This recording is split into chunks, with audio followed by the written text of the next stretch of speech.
Stipe came out. He clarified the heavyweight division, but he clarified it in twofold. He said, Stipe Miocic will fight Francis Ngannou in March. Winner will fight Jon Jones.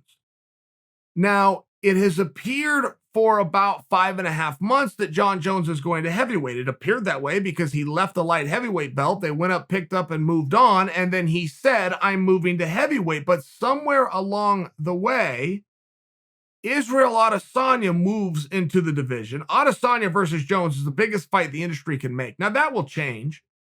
That will change rapidly. It'll be something else in 2 months. But as of press time, the biggest fight, the dream fight, the mega would be those two. So it appears, and then along the way, Dana White said, Jon Jones isn't a heavyweight yet. I know you guys all keep saying that, and I know he keeps saying it to you, but until he calls and says it to me, he's not a heavyweight. I bring that to you because Dana brought some clarity today where we must make the assumption reasonably that Jon has made that phone call. Okay, fine, Adesanya's off the table. Now, as I'm telling you, Jones versus Adesanya is the hottest fight, I'm right. But that can change.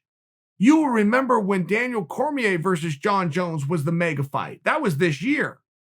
I apologize. That was last year. But then Stipe beats Daniel. All of a sudden, Jones is off the table. DC Stipe Part 3, biggest fight. So this biggest fight business is something that you can recapture. And I do think you're going to have a very telling story because you're going to have a very different match if you're juxtaposing Stipe Miocic against Jon Jones versus Francis Ngannou versus Jon Jones. You're having a totally different conversation.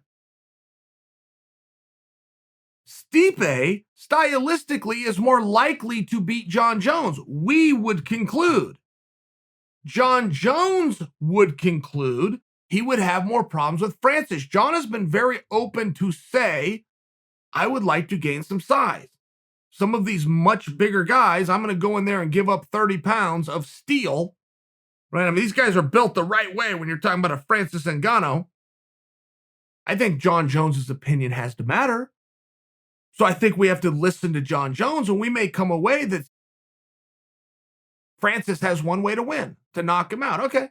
I wouldn't disagree. I don't think he's going to take him down and hold him there. I don't think he's going to throw up a triangle choke. I agree with you. He's got to knock him out.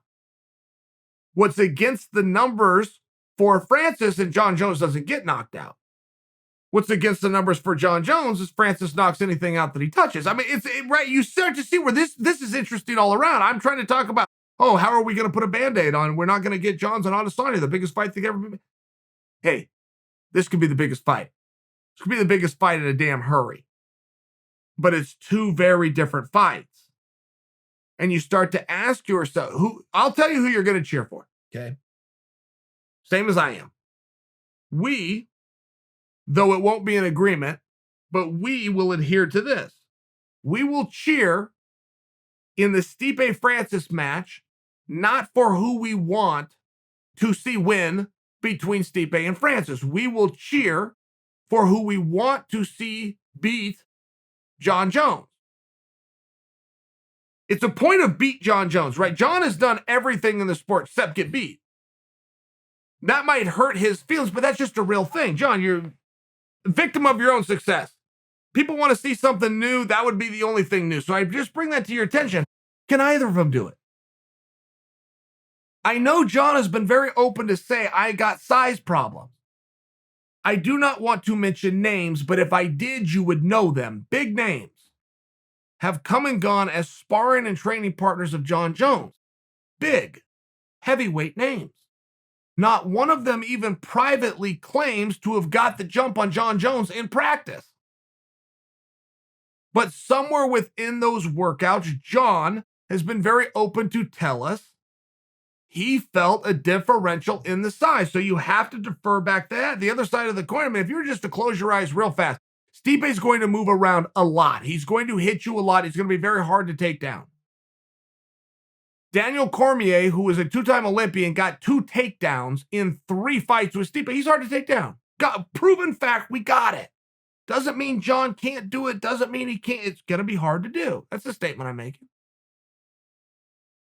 If Jon took Francis down, it would be very unlikely that Francis gets up.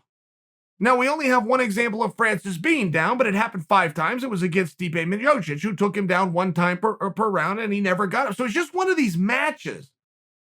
Go, man, this is just 2 different contests. Completely. And we don't have to worry about what would happen with Stipe or what would worry about Francis. Shut up. You're going to be annoying if you start doing that. Let Stipe and Francis fight. Let Jon take on the winner. So for the rest of us, put a pin in it.